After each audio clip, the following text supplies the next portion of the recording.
Well, welcome to this live episode of the Special Education Inner Circle podcast. I'm your host, Catherine Witcher, and I just got done teaching a live IEP workshop, virtual, for 3 hours. It was so good, so many questions. I love working with parents, professionals who want to dig into IEPs at a whole other level. So if you are a school, an organization, a parent group that needs an IEP workshop, just reach out. Let's see what we can do. I would love to help you dig deep into IEPs. So let's get started here today by sharing a little bit of one of the hot topics that we just talked about during this workshop that I did this morning. And we were talking about different ways to improve the IEP beyond just like writing better IEP goals. That's not where the focus is at. It's really about making sure that the child is having an experience at school that's preparing them for further education, employment, and independent living, that we're really prioritizing what is happening at school. And the group that I was speaking to today was majority parents. There were a couple of professionals in the room, but one of the questions that I always get when I have a room full of parents is, can I go see my child at school? And I'm like, yes, of course you can. And then somebody else said, I think my child's doing well. Should I go see my child at school? Yes, you should. So here's 3 things to look for when you go see your child at school. Now, I just want to make it clear that you going to see your child at school is not so you can go catch anybody doing anything wrong at school. This is really so you can be an equal member of the IEP team and help make decisions that make sense for preparing your child for further education, employment, independent living. It's like if you don't know what you don't know, right? So you got to go seek some more information. So 3 things to look for when you go and observe your child at school. Number 1, inclusion. And I don't mean inclusion as in, is your child who has an IEP sitting with children who don't have IEPs? No, I'm talking about, is it evident that your child is included in the school community, no matter where they receive their direct instruction? So maybe they get some instruction in the general education classroom, maybe they get instruction in the special education classroom, whatever that looks like.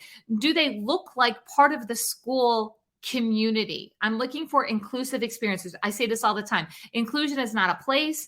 Inclusion is an experience. We experience being included, and we can do that in all different areas of the school. And you will know as a parent if your child feels included or if they don't feel like they're part of the school community just by going to observe them. Now, don't get angry if you see things that you're just like, like why is this happening? Like my child's not part of, this part of the school or these activities, and they could be. That's an opportunity for you to design more inclusive experiences with the team during the school day. So during the observation, you're going to look for inclusion.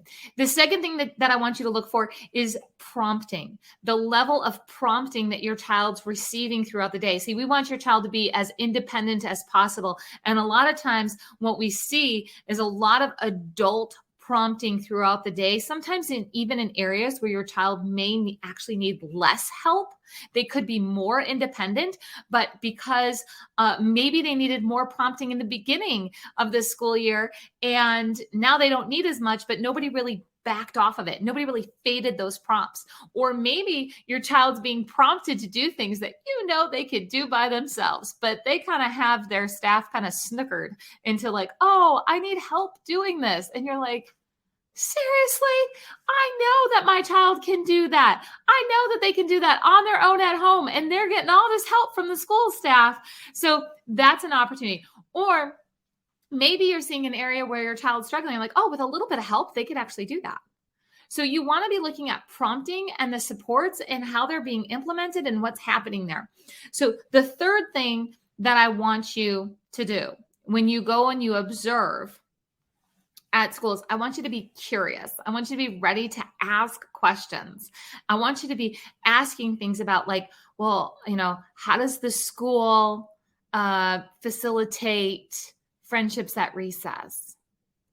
And you're like, the school's going to, I don't know. Maybe they don't. Maybe it's just a free for all. Or maybe some schools, they have things like buddy systems, and they have buddy benches, and they have different things that happen that you didn't even know were happening at school. So I want you to get curious about some of the supports that are at the school or some of the things that happen at school. I want you to get curious kind of outside of this IEP lens. Like, get curious. You're going to see things on the wall at school where maybe they have like core values at the school. And you didn't even know that these core values existed, but they're being taught to all the students about the core values. And you didn't know that. So I want you to get curious about the school environment itself and what your school is doing for all the students. And then make sure that your child is included in those practices or in those conversations that are happening throughout the school. So going to do an observation does not always have to be something like, I'm going to go observe my child in the classroom because my child is experiencing, is showing aggression in the classroom. So I need to go troubleshoot and problem solve. Observations don't always have to be for negative situations. Being an equal member of the IEP team means that you can go in and go look at things of what are these inclusive experiences? Is my child part of this school community? Or what's their level of independence, and looking at the prompting and seeing what's going on, or getting curious about what's going on in the school body as a whole and what might be available that you had no idea was actually happening at school, because we're always talking about IEPs all the time. And teachers, I want you to encourage the parents of your students to come get curious about these things, to come see what's happening, because they can be some of the best problem solvers, and they can be your best supporter for what you need as a teacher to help their child succeed on that school campus, in that school building, out on the playground, all the different things. You guys can truly be a team, but to be a team, you have to have equal information. To have equal information, that means that the parent needs to see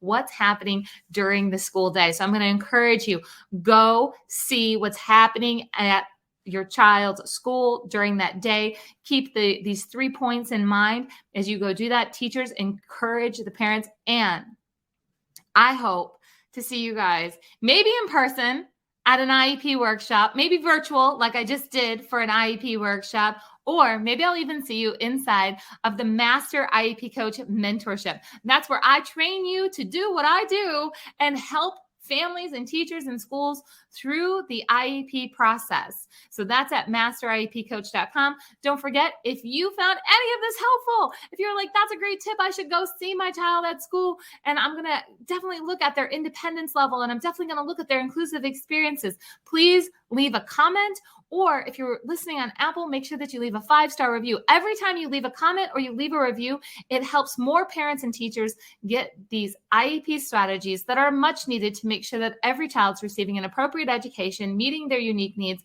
and preparing every child for further education, employment, and independent living. I'll talk to you guys soon.